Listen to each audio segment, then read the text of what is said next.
റോഡിലുണ്ട് ചരല്, തോട്ടിലുണ്ട് പരല്, നീയൻ കരല്. തോട്ട് കഴിഞ്ഞാലും ഇല്ലെങ്കിൽ 5 മണിക്ക് പരിപാടി ഇവിടെ നിർത്തണം, നമുക്ക് കളിക്കാൻ പോകാം. ഇവിടെ എത്ര വാക്കുണ്ട് ബ്രോ? ഞാൻ ആരാണെന്ന് എനിക്ക് തിരിച്ചറിയാനായിട്ടില്ല. അല്ല, ബിബിൻ ചേട്ടൻ ഇന്റർവ്യൂ ഇല്ലായിരുന്നെങ്കിൽ വെളുക്കുന്നവരിരുന്നത് ആരും പറയും. രാജു സമയത്ത് ക്രിക്കറ്റ് കളി ഉണ്ടായിരുന്നു അധികം. ഈ സിനിമ ഡയറക്റ്റ് ചെയ്താണെന്ന് പോലും പറയാൻ പറ്റും. പറയാതിരിക്കാൻ വയ്യ. Hi hello viewers, welcome to our show untold with Ajan. ഇന്ന് നമ്മുടെ കൂടെ കുറച്ച് അൺടോൾഡ് സ്റ്റോറീസ് പറയുന്നത് whole team of Guruvayoor Ambalam Nadayil. So welcome. നിങ്ങൾ രണ്ടുപേരും ഫസ്റ്റ് ചെയ്യണത് ഉണ്ണിമൂലം ഷോർട്ട് ഫിലിം. അതിൽ ഈ ടൈറ്റിൽ കാർഡില് ഈ നിങ്ങളെല്ലാവരും നക്ഷത്രമൊക്കെ എഴുതി വെച്ചിട്ടുണ്ടല്ലോ, അതൊക്കെ ആരുടെ ഐഡിയ ആയിരുന്നു? അത്രയും ഭയങ്കര ഡയറിങ് എത്തുന്നതൊക്കെ പോലെ. അല്ല, നമ്മളത് കൺവെൻഷനൽ ആയിട്ട് കണ്ടിട്ടില്ലല്ലോ ടൈറ്റിൽ കാർഡ്.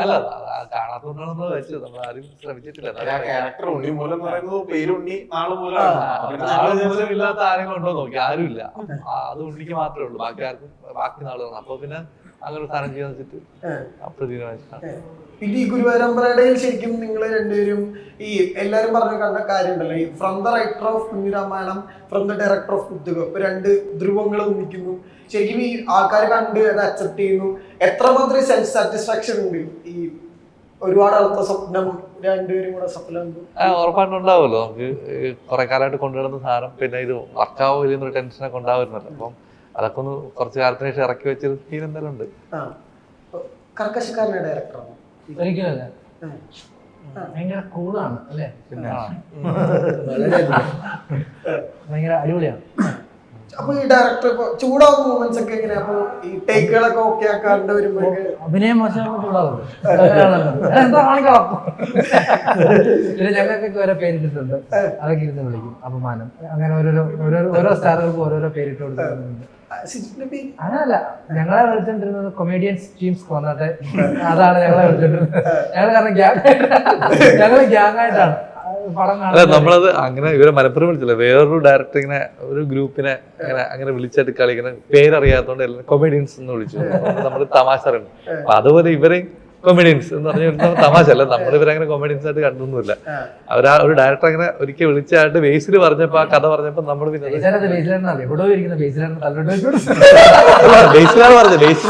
ബേസിൽ പണ്ട് ഈ പറയുന്ന സൈഡ് റോളൊക്കെ ചെയ്തപ്പോ ഒരു ഗ്രൂപ്പിൽ ബേസിൽ എല്ലാവരും കൂടെ ഉണ്ടായിരുന്ന സമയത്ത് ഒരു ഡയറക്ടർക്ക് ബേസിലിനെ പോലും നേരെ അറിയില്ല. പുള്ളി പറഞ്ഞു കൊമേഡിയൻസ് ഇവിടെ വന്ന് ഈ സീൻ പറഞ്ഞപ്പോ ബേസിലേക്ക് നമ്മൾ കൊമേഡിയൻസ് പോയി അഭിനയിച്ചു.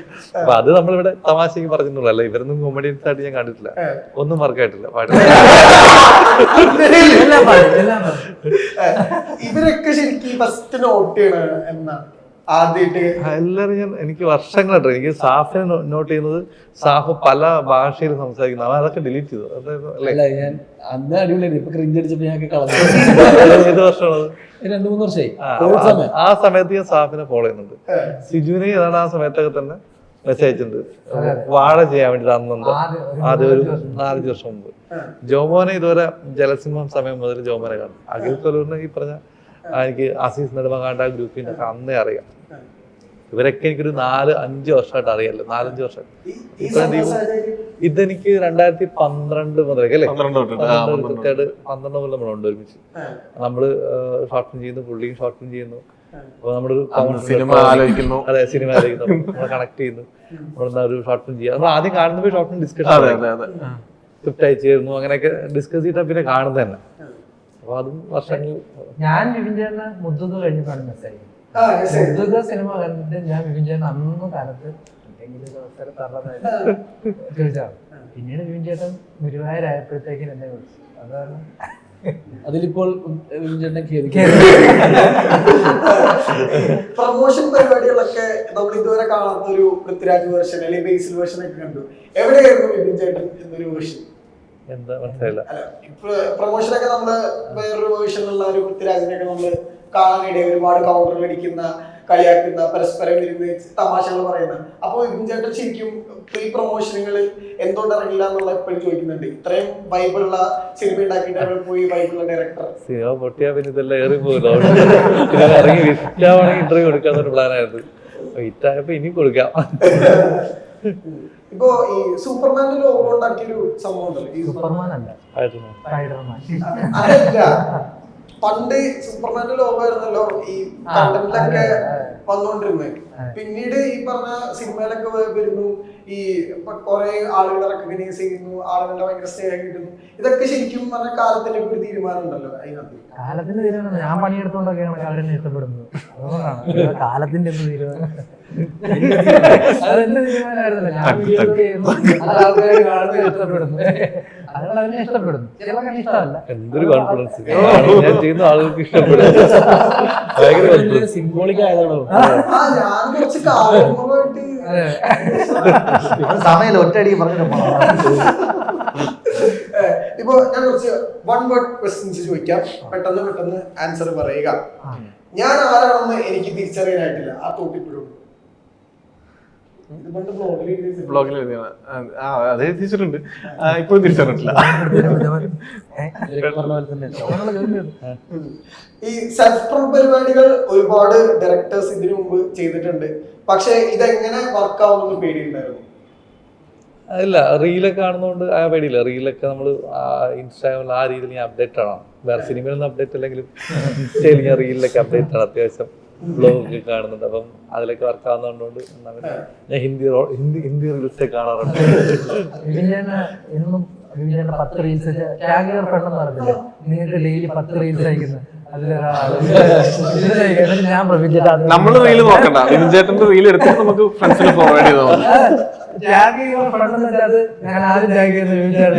ഒരു കളക്ഷൻ പോലെ എല്ലാവർക്കും അയക്കുന്നത് വെച്ചാൽ ഇത് സിനിമയിൽ എവിടെയെങ്കിലും യൂസ് ചെയ്യാൻ പറ്റുന്ന സാധനം തന്നെ മിക്കവാറും അയക്കുന്നത്.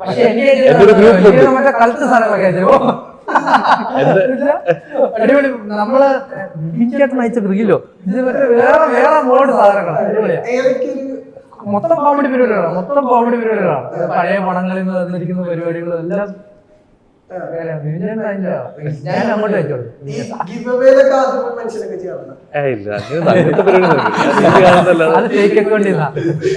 അതെനിക്കറിയില്ല. ഇപ്പൊ അഴകിയ പാർട്ടിയുടെ വേറൊരു റെഫറൻസ് പോയിന്റ് ഉണ്ടായിരുന്നു. അഴകിയിലെ മാത്രമായിരുന്നു. നമ്മള് ചുമ്മാ വെച്ച് നോക്കിയാണ്, ഷൂട്ട് ചെയ്ത സമയത്ത് വെച്ച് നോക്കിയാണ്. അപ്പൊ ഇഷ്ടപ്പെട്ടു. പിന്നെ അത് റൈറ്റ്സ് കിട്ടില്ലെന്ന് അറിഞ്ഞപ്പോ നമ്മൾ വേറെ പല പാട്ടും ട്രൈ ചെയ്ത് നോക്കി, ഒന്നും വർക്കായില്ല. തിരിച്ചു വീണ്ടും പിന്നെ ആ കാശ് കൊടുത്ത് മേടിക്കാതെ വെച്ചു.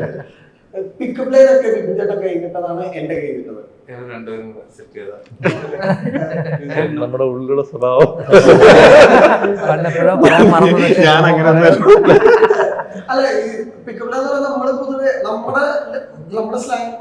പിക്കപ്പ് ലൈൻ പറയണ ആളെ അല്ല, എന്നെ കൊണ്ട് പറയിപ്പിച്ചതാ.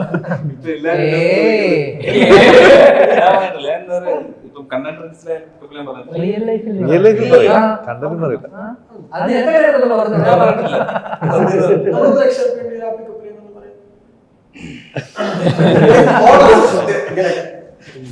വിഷയമുണ്ടല്ലോ. വേറൊന്നും പറയട്ടെ, ഇഷ്ടംപോലെ റോഡിലുണ്ട് ചരള്, തോട്ടിലുണ്ട് പരള്, നീയൻ കരള്.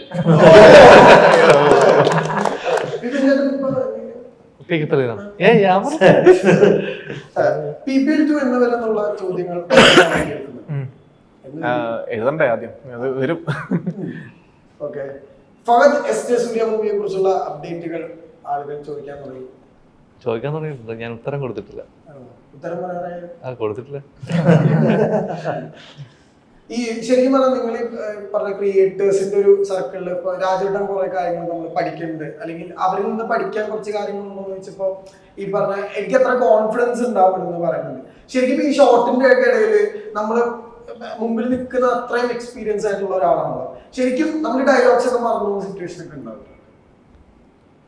നമ്മളെല്ലാം അങ്ങനെ എഴുതി വെച്ചിട്ടായാലും അതുപോലെ പറയാൻ നമുക്ക് അധികം ഇല്ലായിരുന്നല്ലോ. കുറേയൊക്കെ നമ്മൾ ഇഷ്ടമുള്ള രീതിയിൽ അവർക്ക് മാനിപ്പുലേറ്റ് ചെയ്ത് പറയാം. അപ്പോൾ ഓരോ പ്രാവശ്യം ഓരോ ഡയലോഗ് പറഞ്ഞതിന് കുഴപ്പമൊന്നും ഉണ്ടായിരുന്നു. നമ്മുടെ ഏത് ബെസ്റ്റ് അത് പ്ലേസ് ചെയ്യില്ലെങ്കിൽ നമ്മൾ തിരിച്ചത് പറയാന്നുള്ള മൂഡൊക്കെ ഉണ്ടായിരുന്നു. എനിക്കൊന്ന് ബേസിലും പൃഥ്വിരാജുമായിട്ടുള്ള സീനും അങ്ങനത്തെ സീനുകളൊക്കെ കുറച്ച് ടൈറ്റ് ചെയ്ത് നമ്മൾ അതന്നെ വേണം എന്നുള്ള കോംബോ സീക്വൻസിലാണ് കുറച്ചുകൂടി അങ്ങനെയൊക്കെ വന്നത്. ബാക്കിയൊക്കെ ഒരു അവർക്ക് എല്ലാവർക്കും ഫ്രീഡം ഉണ്ടായിരുന്നു. ഈ പറഞ്ഞ എന്തും പ്രത്യേകിച്ച് ജോർജിന്, കുഞ്ഞുണ്ണിക്ക് ഒക്കെ അത്യാവശ്യം.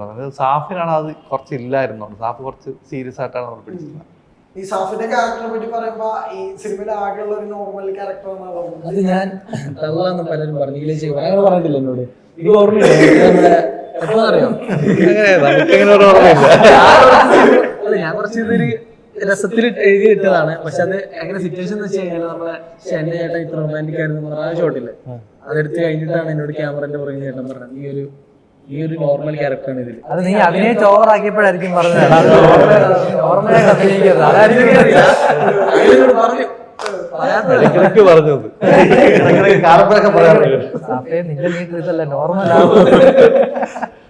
അല്ല സിനിമയിൽ രണ്ട് സൈഡിൽ, അത് അപ്പർ സൈഡിൽ നിഖിലും ഇപ്പർ സൈഡിൽ സാഫാണ് കുറച്ച് നോർമലായിട്ട് ബിഹേവ് ചെയ്യുന്നത്. കാര്യം കഥ പറയുമ്പോൾ ഇമോഷണൽ കാര്യങ്ങൾ കമ്മ്യൂണിക്കേറ്റ് ചെയ്യുന്ന രണ്ട് ക്യാരക്ടേഴ്സ്. ബാക്കി ഈ പറഞ്ഞ നമ്മൾ ആദ്യത്തെ പ്ലാൻ പറയാൻ അച്ഛനും അമ്മയും ആരെങ്കിലും ഒക്കെ ഉണ്ടാവും. അച്ഛനമ്മ അതിൽ നിന്നും കിളിയാണ് എന്നുള്ള സാധനത്തിലോട്ട് എത്തിയപ്പോൾ പിന്നെ അനിയനെ തന്നെ പിടിച്ചു എന്നുള്ളതാണ്. ഈ ക്യാരക്ടേഴ്സിലുള്ള എക്സെൻട്രിസിറ്റി ആദ്യ സിനിമ മുതൽ ഭയങ്കരമായിട്ടുണ്ടല്ലോ. ഉണ്ട്. അത് എഴുത്തിൽ ദീപുവിന്റെ ഒരു ടൈപ്പ് ഓഫ് എഴുത്താണല്ലോ. അപ്പൊ അതില് എല്ലാവർക്കും ചെറിയ ഒരു പ്രശ്നം ഉണ്ടാവും. അല്ല എപ്പോഴും ഈ മുത്തുക ഇറങ്ങിയ സമയത്ത് മറ്റേ റാംബോ, രാമചന്ദ്ര ബോണക്കാട്, റാംബോ ആവുന്നൊരു കഥ, ജയില് രാജേഷ് എപ്പോഴാണ് നോർമൽ എന്ന് ആർക്കും മനസ്സിലാവണില്ല, രാജേഷിന് പോയി മനസ്സിലാവണില്ല, ഇതിൽ ആരാണ് നോർമൽ എന്ന് ആർക്കും മനസ്സിലാവണില്ല. സോ ഈ എക്സെൻട്രിസിറ്റി ഉള്ള ഒരാൾ ശരിക്കും പറഞ്ഞ ക്യാരക്ടറിലേക്ക് എഴുതാനൊക്കെ ഇരിക്കുമ്പോൾ അല്ലെങ്കിൽ ഫിലിം മേക്കിംഗിൽ ഇരിക്കുമ്പോൾ എത്രത്തോളം ഈ സെൽഫ് കൺട്രോൾ അങ്ങനത്തെ കാര്യങ്ങളൊക്കെ? അല്ല നോർമൽ ക്യാരക്ടേഴ്സ് എഴുതുമ്പോൾ അത് നമുക്ക് കുറച്ച് ഡൈജസ്റ്റ് ചെയ്യാൻ പാടായിട്ട് തോന്നുന്നുണ്ട്. ഈ നോർമൽ സിനിമ കാണേണ്ട കാര്യം നോർമൽ സിനിമ ചെയ്യാന്നുള്ളത് തന്നെ ആർക്കും ഉപദ്രവം ഇല്ലാത്ത, ആർക്കും ഉപകാരം ഇല്ലാത്തൊരു സിനിമ ചെയ്യേണ്ട എന്നുള്ള തീരുമാനം എപ്പോഴും ഉണ്ട്. അപ്പം അന്താക്ഷരി ചെയ്യുമ്പോഴും എനിക്കതുണ്ട്. അന്താക്ഷരിയിലും അയാൾ ഒരു നോർമൽ ഒരു പോലീസുകാരനല്ല. അന്താക്ഷരി പാടുന്ന കുറച്ച് അങ്ങനത്തെ ഹോബിയുള്ള, അത് അയാളുടെ ലൈഫിൽ ഇംപ്ലിമെന്റ് ചെയ്യുന്ന ഒരു ടൈപ്പ് ഓഫ് ഒരാൾ.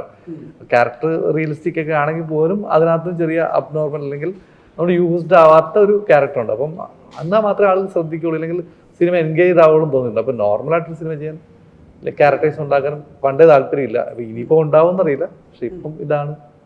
ചിലപ്പോൾ അത് സിനിമയുടെ മൂഡിനനുസരിച്ച് ചില ഹൈ ഒക്കെ വരുമായിരിക്കും, കോമഡി ഒക്കെ വരുമായിരിക്കും.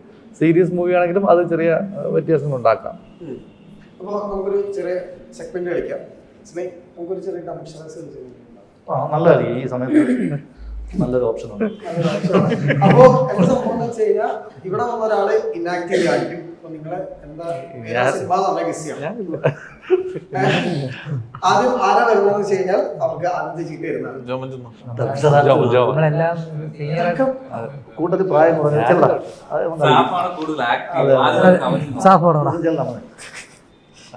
ഞാനിതൊക്കെ ഇതെടുത്ത് വരേണ്ടി വരും.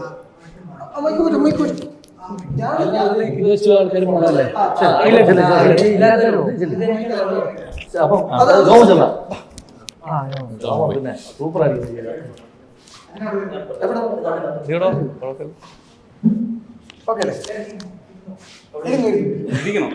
എല്ലാവരും പണിയാണ്. ക്യാമറ കാണില്ല.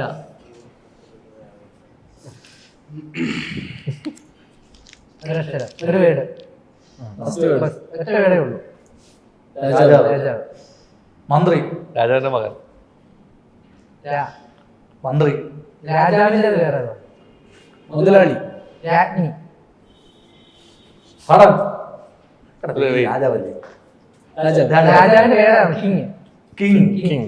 King liar. അടുത്ത ആള് വരൂ. അടുത്ത ആൾ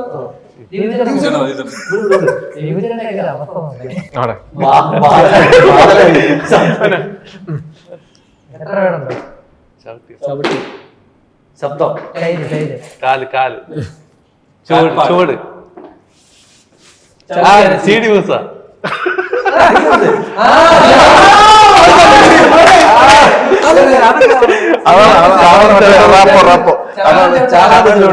കണ്ടോ?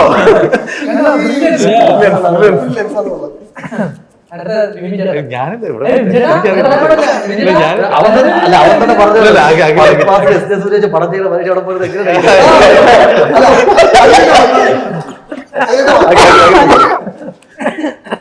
ഞാൻ പറഞ്ഞ കൊള്ളാം. നീ ഇവിടെ ഇരുന്നു. എത്ര പേരുണ്ട്? ഇല്ല, താലിയില്ലേ? കല്യാണം ഇല്ല. തലേന്ന് കല്യാണം തലേന്ന് കല്യാണം പിറ്റേന്ന് കല്യാണത്തിന് മുന്നേ പ്രേമം കല്യാണത്തിന് മുൻപേ നിശ്ചയം. തിങ്കളാഴ്ച ശേഷമാണ് കല്യാണത്തിന് സിജു ഇല്ല, ചെക്കനില്ല. ബാച്ചിലർ പാർട്ടി ക്രോണിക് ബാച്ചിലർ ഒരു ബാറ്റിൽ ഒപ്പിക്കപ്പെടുന്ന പാട്.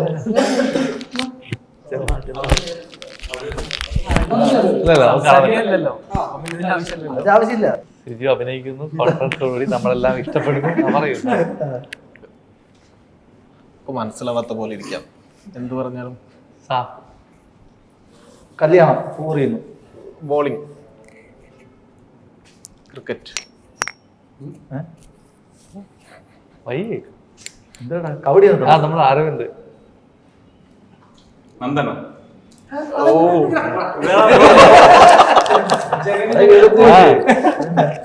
മൂന്ന് തവണ മാറ്റി ഓപ്ഷൻ കൊടുത്ത ഇങ്ങനെ ചൂണ്ടിയിട്ട് ഇങ്ങനെ കഴിച്ചാൽ പറയും. ലൂസിഫർ.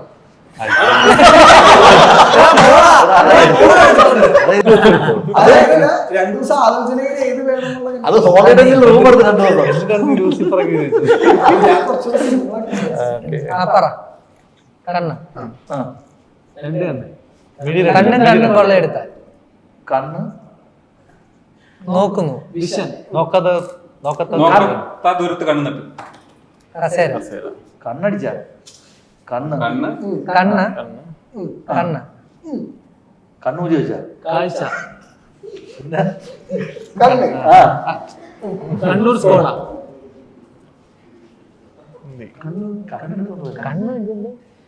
കണ്ണ് ഓക്കെ ഇവിടെ കൊണ്ടുവച്ചിട്ടുണ്ട്. എത്ര വാക്കുണ്ട് ബ്രോ? 2 വാക്കുണ്ട്. ആദ്യത്തെ വാക്ക് 3 വാക്കുണ്ട്. ആദ്യത്തെ വാക്ക് ഞാൻ കണ്ടു. കണ്ണ് ഞാൻ കണ്ടു. വെളി രണ്ടിലും കണ്ണ് ഓക്കെ, അത് ഓക്കെ. അടുത്തോ എടാ അവിടെ കൊണ്ടുവച്ചിട്ടുണ്ട് കണ്ണാണ്. ഇതെന്താണ് മനസ്സിലാവുന്നത്? നമസ്കാരം. ബ്രോ നമ്മൾ തോറ്റ്. ഈ സിനിമ ഡയറക്റ്റ് ചെയ്താണെന്ന് കൂടി പറയാൻ പറ്റും. ഈ കണ്ണി കൂടി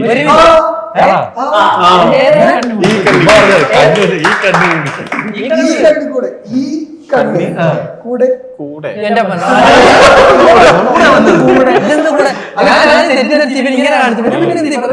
കണ്ണു വെച്ചിട്ട് കൊറേ പേര്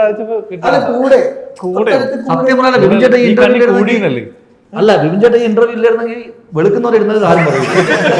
നിന്റെ ഭാഗ്യത്തിൽ അല്ലല്ല ഈ കണ്ണി കൂടി എന്നാണ് സിനിമ. ഓ അല്ല, ഇത് അവാർഡ് കൊടുക്കലാവണം.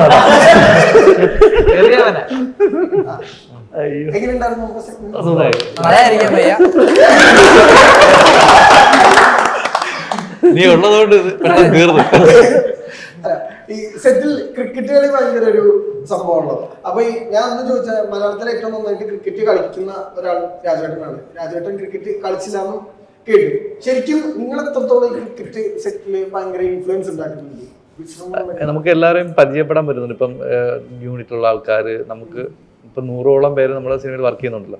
അല്ല, പലരുടെയും പേര് എനിക്ക് പേരൊന്നും ഓർമ്മയിരിക്കാത്ത ഒരാളാണ്. പക്ഷെ എന്നോട് ഒരു പ്രാവശ്യം ക്രിക്കറ്റിലേക്ക് വന്നാൽ എനിക്ക് അയാളുടെ പേര് ഓർമ്മയുണ്ട്.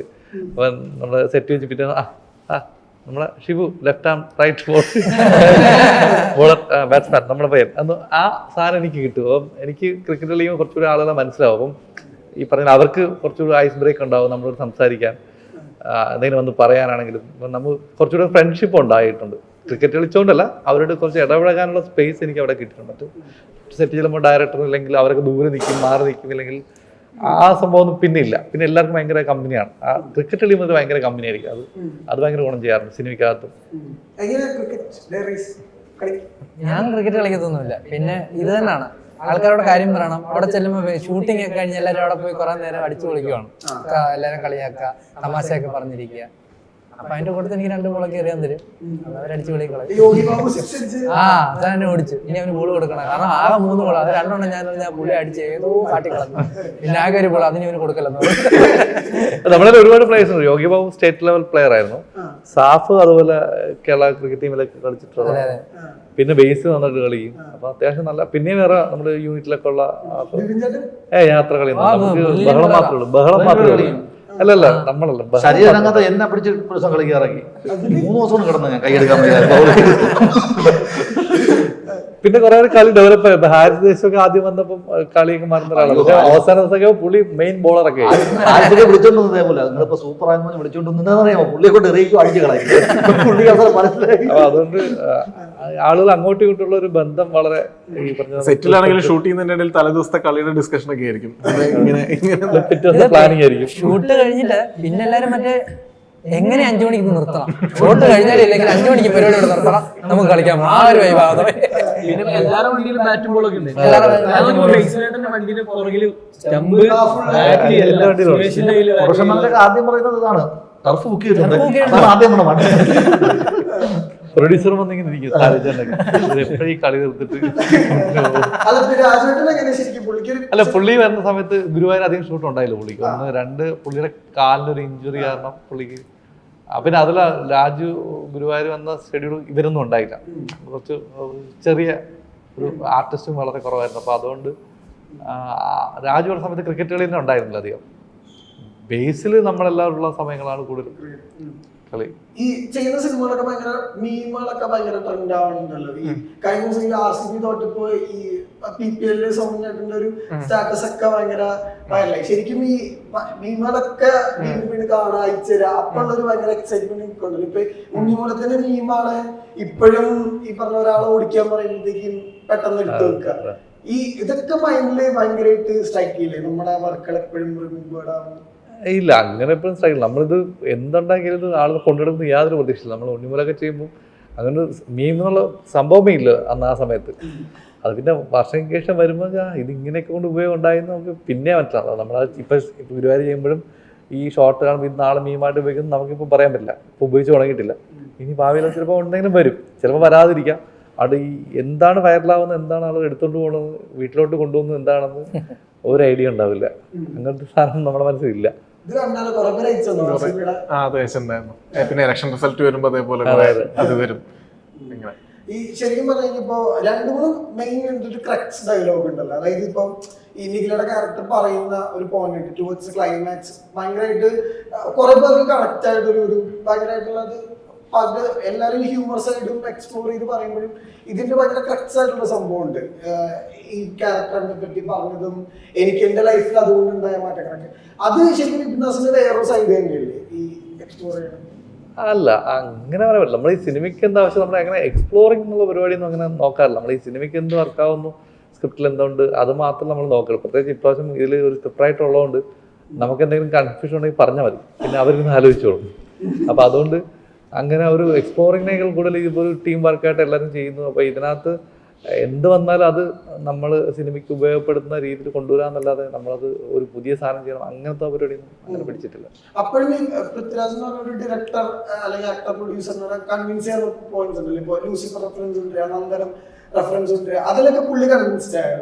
അല്ല, അങ്ങനെ കൺവിൻസ് ചെയ്യേണ്ട ആവശ്യമൊന്നും പുള്ളിയുടെ അടുത്തില്ല. പുള്ളി പറഞ്ഞത് ചെല്ലിയാനാണ് വന്ന് 2 നമ്മൾ പറയും ഇങ്ങനെയാണ് സാധനം പറയുമ്പോൾ ഓക്കെ അത് ചെയ്യാമെന്നുള്ള. അതിൻ്റെ ആഫ്റ്റർ എഫക്റ്റിനെ കുറിച്ച് പുള്ളിക്ക് ബോധമില്ല. ഈ സീൻ വർക്കായെന്നൊന്നും പുള്ളി പലപ്പോഴും നോക്കാറില്ല. അപ്പം നമ്മളാണ് പിന്നെ കാണിച്ചത് ഇത് വർക്കായിട്ടുണ്ടെന്നൊക്കെ പറയുന്നത് പിന്നെയാണ്. എനിക്ക് പുള്ളി പടം വൃത്തിയായിട്ടൊന്ന് കാണുന്ന ഡബ്ബിങ് ടൈമിലൊക്കെ ആയിരിക്കും സീനുകളൊക്കെ കാണുന്നത്.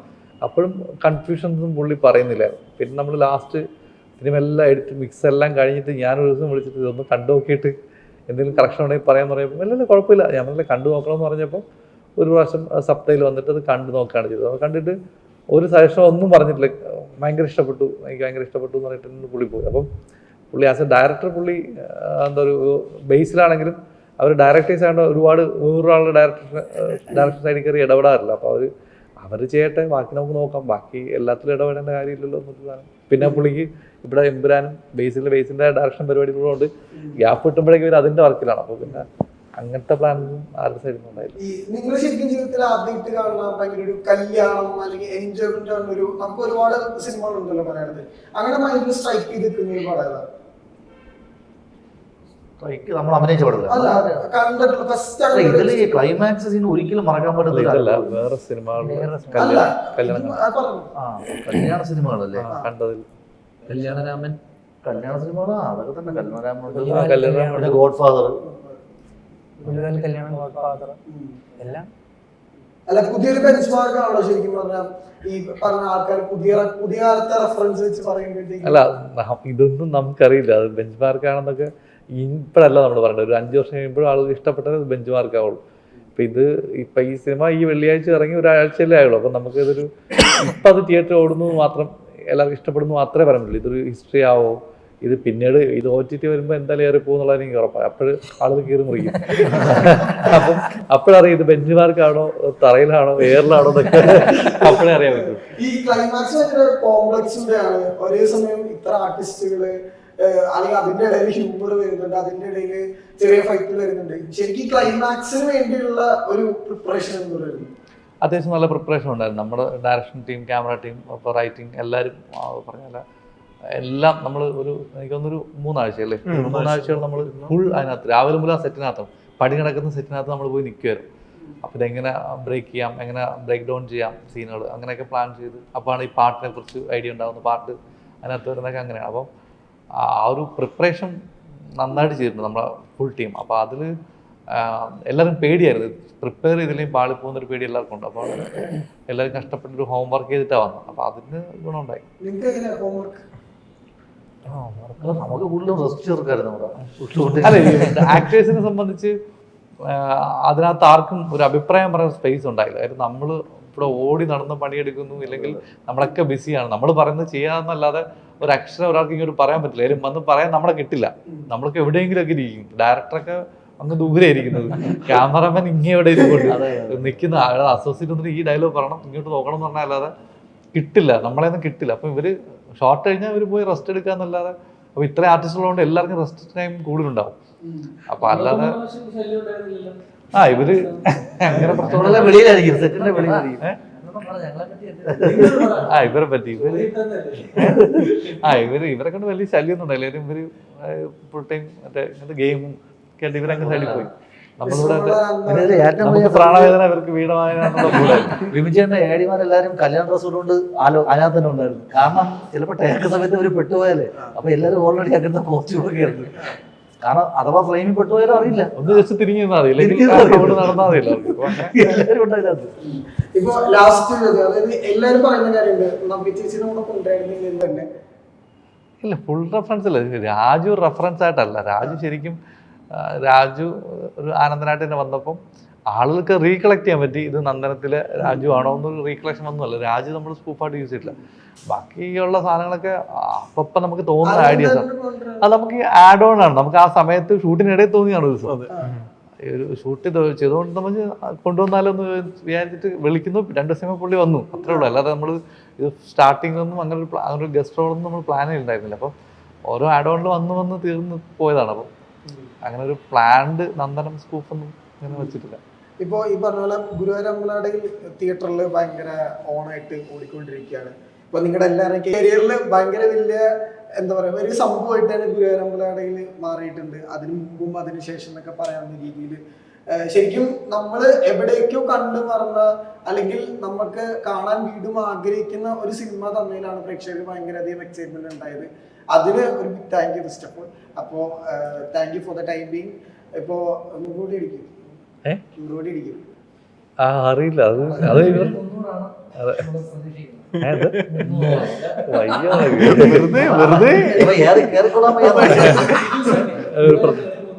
അല്ല പ്രത്യേകം ഇവൻ മാത്രമേ കയറിപ്പോ, അവനെ മാത്രം അപ്പോൾ എല്ലാവിധ ആശംസകളും നേരുന്നു. ഇപ്പം പറഞ്ഞ പോലെ വലിയൊരു സിനിമ ചെയ്തു, അതിന്റെ സന്തോഷം അറിയിക്കുന്നു. അപ്പോൾ നിങ്ങളുടെ കരിയറിലും വരുന്ന സിനിമകളിലൊക്കെ ആ ഒരു ഓറ ഗുരുവായൂർ അമ്പലനടയിൽ തന്നൊരു ഓറ ഉണ്ടാവട്ടെ എന്ന് ആശംസിക്കുന്നു. Thank you for the timing. Thank you.